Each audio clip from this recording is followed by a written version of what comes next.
अस्सलामुअलैकुम, मैं हूं अमन साद। आप देख रहे हैं अमन का बावर्ची खाना यूट्यूब चैनल। मुझे उम्मीद है आप सब लोग खैरियत से होंगे। अल्लाह हम सब के खानों में बरकत दे। आज मैं आप लोगों के लिए ज़ीरा बिस्किट्स की रेसिपी लेकर आई हूं, जिनको घर पे बनाना बेहद आसान है और बाज़ार से भी ज़्यादा अच्छे ये घर पे बन के तैयार होते हैं। जिसके लिए मैंने पिसी हुई चीनी ली है 100 ग्राम। अगर आप इसको कप में मेजर करेंगे तो पिसने के बाद आधा कप चीनी है ये। और मक्खन लिया है 250 ग्राम। अब मैं स्पून से इसको इस तरह प्रेस करते हुए और इसके छोटे पीसेस तोड़ते हुए इसको चीनी के साथ मिक्स कर लूँगी। मक्खन को मैंने थोड़ी देर पहले फ्रिज से बाहर निकाल दिया था ताकि ये थोड़ा सा सॉफ्ट हो जाए और स्पून से प्रेस होने लगे।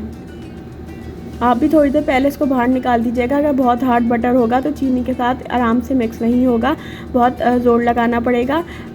और अगर बहुत ज़्यादा देर पहले आप इसको बाहर निकाल देंगे फ्रिज से तो ये बहुत सॉफ्ट हो जाएगा। और अगर आप गर्मियों में इस रेसिपी को ट्राई कर रहे हैं तो हो सकता है बटर बहने लगे और आपसे हैंडल ना हो। तो बस थोड़ा सा सॉफ्ट और थोड़ा सा हार्ड बटर आपने इस्तेमाल करना है। और इस तरह मैंने स्पून से प्रेस करते हुए इन दोनों चीज़ों को मिक्स कर लिया है। 2-3 मिनट लगेंगे और ये दोनों चीज़ें मिक्स हो जाएंगी।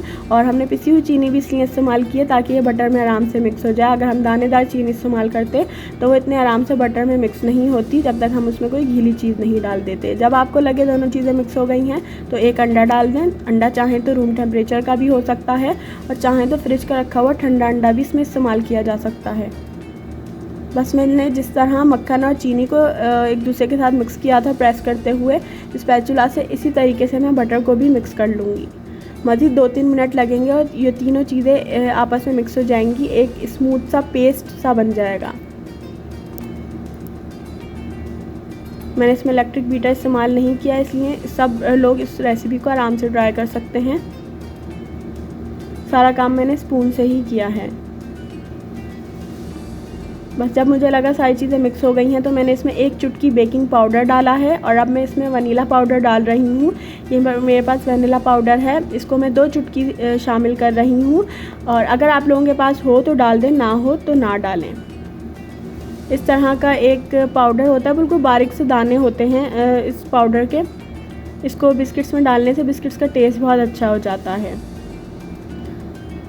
बस इन सारी चीज़ों को मैं मिक्स कर लूँगी स्पैचुला से ही।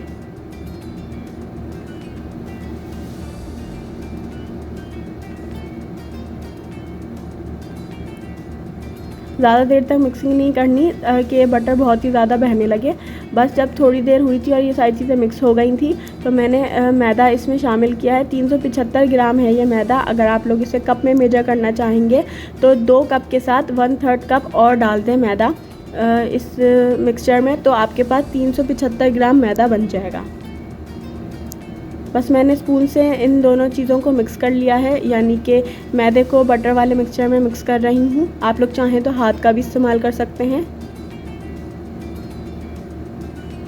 हमें इसका आटा गूंद के तैयार करना है, लेकिन रोटियों की तरह इसका आटा नहीं तैयार होगा।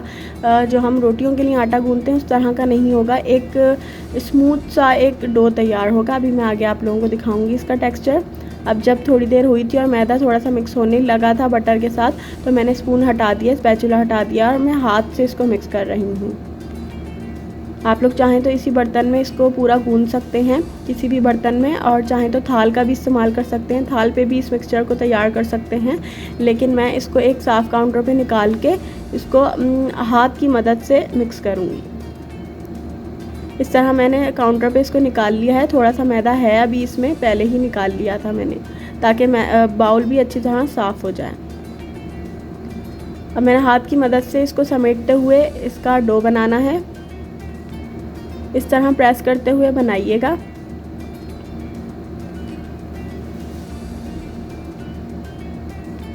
बहुत ज़्यादा इसकी मिक्सिंग भी नहीं करनी है। बस जब आपको लगे कि मैदा नहीं दिख रहा है, वाइट मैदा मतलब वाइट नहीं दिख रहा है, तो आप इसको हटा दीजिएगा काउंटर से, यानी कि इसको बेलना शुरू कर दीजिएगा।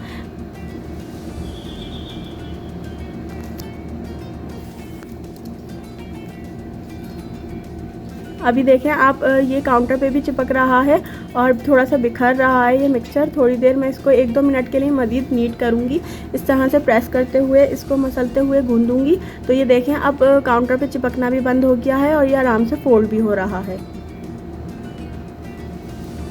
बस देखें अब इसको मैं हटा लूँगी, ज़्यादा मिक्सिंग इसकी नहीं करनी वरना बटर बहुत सॉफ्ट हो जाएगा।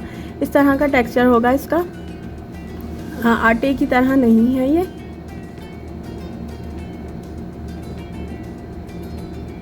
देखिए मैं हाथ में भी इसको उठा सकती हूँ। इस तरह का ये एक डो बन के तैयार हुआ है। आप लोग चाहें तो इसको आधे घंटे के लिए फ्रिज में भी रख सकते हैं। अगर आपको लगे कि बटर बहुत सॉफ्ट हो गया है और बह रहा है, आपसे हैंडल नहीं हो रहा, तो इसको आधे घंटे के लिए फ्रिज में रख दें। थोड़ा सा ये जो डो है सेट हो जाए तो फिर आप इसको बेल सकते हैं। लेकिन मैंने थोड़ा सा हार्ड बटर यूज़ किया था, ज़्यादा देर मिक्सिंग भी नहीं की है, इसलिए मैं इसको फ़ौरन इस्तेमाल कर लूँगी।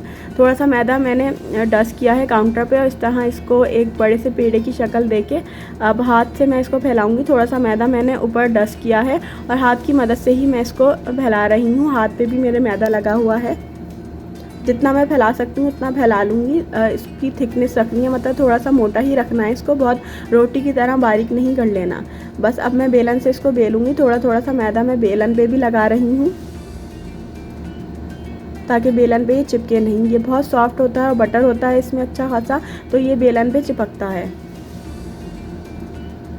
बस इस तरह मैंने थोड़ा सा डस्ट कर लिया है बेलन पे भी मैदा और हल्के हल्के से इसके ऊपर मैं बेलन चला रही हूँ। बहुत फोर्सफुली नहीं लगाना और बहुत तेज़ी से भी नहीं चलाना, वरना ये जो मिक्सचर है ये नीचे से भी चिपक जाएगा और बेलन पे भी चिपक जाएगा। बस मैंने मोटा सा इसको बेल लिया है और एक बड़ी सी छुरी अपने साथ रखिएगा ताकि आप उसको नीचे से चला सकें। अगर हो तो रख लीजिएगा, वरना हमने नीचे मैदा डस्ट किया हुआ है तो ये उम्मीद है नहीं चिपकेगा। इस तरह बस मैंने इसको फैला लिया है और अब मैं इन्हें एक गिलास की तरह का एक कप ले लिया था जिसके कॉर्नर्स शार्प थे। आइसक्रीम का कप लिया था मैंने, उससे मैं इसकी कटिंग कर रही हूँ। थोड़ा सा बड़ा साइज़ है ये। आप लोग चाहें तो छोटा साइज़ या इससे भी बड़ा साइज़ आप बना सकते हैं, लेकिन ये साइज़ सही रहता है बिस्किट्स का।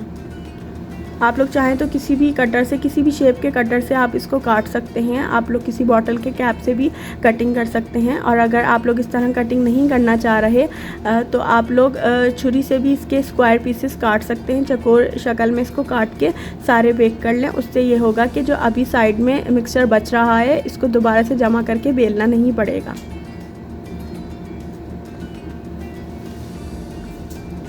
इस तरह मैंने सारे इसके बिस्किट्स कट कर लिए हैं।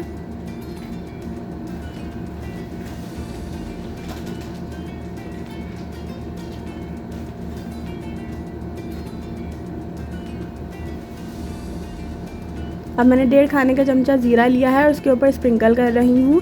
आप लोग चाहें तो कटिंग से पहले भी ज़ीरा ऊपर से डाल सकते हैं और बस हल्का सा बेलन उसके ऊपर चला दें ताकि ये ज़ीरा अच्छी तरह स्टिक हो जाए बिस्किट्स पे। अभी मैं इस तरह भी आपको करके दिखाऊंगी, लेकिन अभी मैंने कटिंग के बाद इसको डाला है तो मैं बस हाथ से ही इसको प्रेस कर रही हूँ। अब मैं बेलन नहीं चला सकती इसके ऊपर, बस हल्का हल्का सा प्रेस किया ताकि ज़ीरा चिपक जाए कुकीज़ पे। और आप लोग चाहें तो आटा गूंदते वक्त भी ज़ीरा इसमें शामिल कर सकते हैं। अब मैंने साइड्स हटा ली हैं इसकी और अब मैं छुरी की मदद से बिस्किट्स को उठा रही हूँ। क्योंकि ये बहुत सॉफ्ट हैं तो हाथ से टूट जाते हैं, इसलिए मैंने छुरी का इस्तेमाल किया है। आप लोग पैलेट नाइफ़ भी यूज़ कर सकते हैं। इतनी थिकनेस मैंने इस बिस्किट्स की रखी है और मैं ट्रे पे सेट कर रही हूँ। मैंने एक ट्रे ले ली थी, इसमें मैंने कोई ऑयल, कोई बटर नहीं लगाया है, ना बटर पेपर लगाया है, क्योंकि इन बिस्किट्स के अंदर ही अच्छा खासा बटर है तो ये बिल्कुल भी ट्रे से नहीं चिपकेंगे। इस तरह मैं और बिस्किट्स भी निकाल के ट्रे पे सेट कर लूँगी और बेक कर लूँगी 170 डिग्री सेल्सियस पे 15 से 20 मिनट के लिए। और जो बाकी चीज़ें बची हैं, मतलब बाकी साइड्स जो इसकी बच गई थी मिक्सचर की, वो भी मैं जमा करके इसका दोबारा से डो बना लूँगी और इसको बेल लूँगी। जो भी ज़ीरा बचा है इधर उधर वो आप सारा समेट के इसके अंदर मिक्स कर लें और थोड़ा सा मज़ीद मैदा डस्ट कर लीजिएगा। पहले ही ज़्यादा मैदा डस्ट नहीं करना पहले वाले बैच में, क्योंकि अगर पहले ही ज़्यादा आप लोग मैदा यूज़ कर लेंगे तो दोबारा से मैदा यूज़ करने से बिस्किट का टेक्सचर चेंज हो जाएगा, मतलब वो मुंह में जाके घुलेंगे नहीं, थोड़ा सा हार्ड बिस्किट्स बनेंगे। फिर जितना कम मैदा होगा उतने ही अच्छे बिस्किट्स बनेंगे। बस इस तरह ही मैंने थोड़ा सा हाथ से फैला लिया है और बेलन पे मैदा लगा के इसको हल्का सा बेल लूँगी, हल्के हल्के बेलन चलाऊँगी।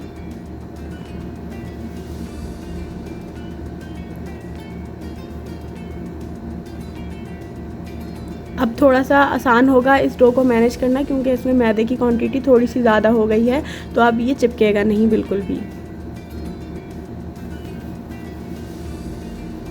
बहुत झटपट सी रेसिपी है, ये बहुत आसानी से ये घर पे बन के तैयार हो जाते हैं। आप लोग इसे ट्राई ज़रूर कीजिएगा।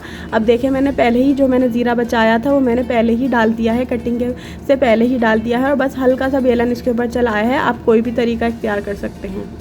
और अब मैंने थोड़ा सा छोटा साइज़ के बिस्किट्स बनाने हैं, तो मैंने एक बॉटल का थोड़ा सा छोटे साइज़ का कैप लिया है, उससे मैं इसको काट रही हूँ। आप लोग किसी भी शेप में बना सकते हैं, और मैं ओवन में बना रही हूँ। आप लोग इसे चूल्हे पे भी बना सकते हैं। चूल्हे पे बनाने का तरीका ये है कि एक बड़े से देगचे को चूल्हे पे रख दें तेज़ आंच पे और ढककर, और जब 10 मिनट हो जाएँ तो एक कोई अंदर स्टैंड रख के जो ट्रे आपने तैयार की होगी बिस्किट्स की वो रख दें, और मीडियम लो फ्लेम पे आप इसको बेक कर लें तकरीबन 15 से 20 मिनट के लिए। अच्छा, आप देखें इन बिस्किट्स के ऊपर थोड़ी सी शाइन थी, क्योंकि अभी ये कच्चे हैं। इसको चेक करने का तरीका ये है, जब ये तैयार हो जाएंगे तो इनके ऊपर से ये शाइन चली जाएगी, तो आप समझ जाएं कि आपके बिस्किट्स बेक हो गए हैं। तो ये मैंने बेक कर लिए थे ओवन में, सारे तैयार हैं। देखें, इससे का नीचे से भी परफेक्ट कलर आया है, और इसकी थिकनेस भी देख सकते हैं आप।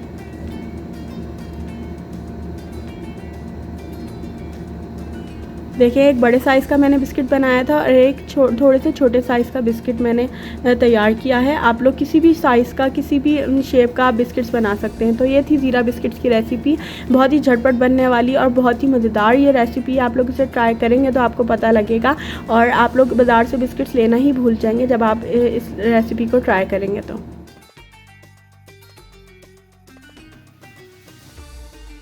मुझे उम्मीद है आप लोगों को ये वीडियो पसंद आई होगी। आपके लाइक्स और कमेंट्स मेरे लिए बहुत इंपॉर्टेंट हैं।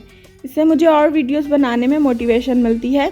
अगर आपने अभी तक मेरा चैनल सब्सक्राइब नहीं किया है तो सब्सक्राइब कर लें, ताकि और आगे आने वाली वीडियोस का नोटिफिकेशन आपको वक्त पर मिलता रहे। Please do like, share and subscribe to my channel. फिर आऊँगी एक और अच्छी सी रेसिपी के साथ। टिल देन, अल्लाह हाफिज़।